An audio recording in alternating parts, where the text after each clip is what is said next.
On June 28, 2005, deep behind enemy lines in Hindu Kush, Afghanistan, a very committed four-man Navy SEAL team was conducting a reconnaissance mission at the unforgiving altitude of approximately 10,000 feet.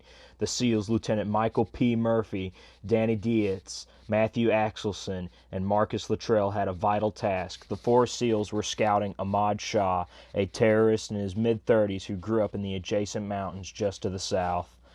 Under the assumed name Muhammad Ismail Shah, led a group known to the locals as the Mountain Tigers that had aligned with the Taliban and other militant groups close to the Pakistani border. The SEAL mission was compromised when the team was spotted by local nationals who presumably reported the presence and location to the Taliban.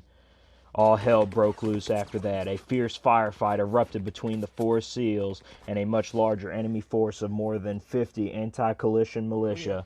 The enemy had the SEALs outnumbered. They also had terrain advantage. They launched a well-organized three-sided attack on the SEALs. The firefight continued relentlessly as the overwhelming militia forced the team deeper into a ravine. Trying to reach safety, the four men, now each wounded, began bounding down the mountain's steep sides, making leaps of 20 to 30 feet. Approximately 45 minutes into the fight, pinned down by overwhelming forces, Dietz, the communications petty officer, sought open air to place a distress call back to the base, but before he could, he was shot in the hand, then the blast shattering his thumb. Despite the intensity of the firefight and suffering grave gunshot wounds himself, Murphy is credited with risking his own life to save the lives of his teammates. Murphy, intent on making contact with headquarters, but realizing this would be impossible in the extreme terrain where they were fighting, unhesitantly and with complete disregard for his own life, moved into the open, where he could gain a better position to transmit a call to get help for his men. Moving away from the protective mountain rocks, he knowingly exposed himself to increased enemy gunfire. This deliberate and heroic act deprived him of cover and made him a target for the enemy.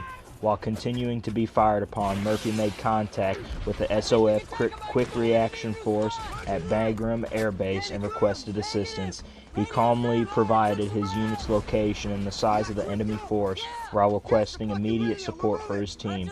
At one point, he was shot in the back, causing him to drop the transmitter. Murphy picked it back up, completed the call, and continued firing at the enemy who was closing in. Severely wounded, Murphy returned to his cover position with his men and continued the battle. An MH-47 Chinook helicopter with 8 additional SEALs and 8 Army Night Stalkers aboard was sent as part of the extraction mission to pull out the 4 embattled SEALs. The MH-47 was escorted by heavily armored Army attack helicopters. Entering a hot combat zone, attack helicopters are used initially to neutralize the enemy, make it safer for the lightly armored personal transport helicopter to insert. The heavy weight of the attack helicopters slowed the formation's advance, promoting the MH-47 to outrun their Army escort. They knew the tremendous risk going into an active enemy area in daylight, with their attack support and without cover of night. Risk would of course be minimized if they put the helicopter down in a safe zone, but knowing that their warrior brothers were shot, surrounded and severely wounded, the rescue team opted to directly enter the oncoming battle in hopes of landing on brutally hazardous terrain.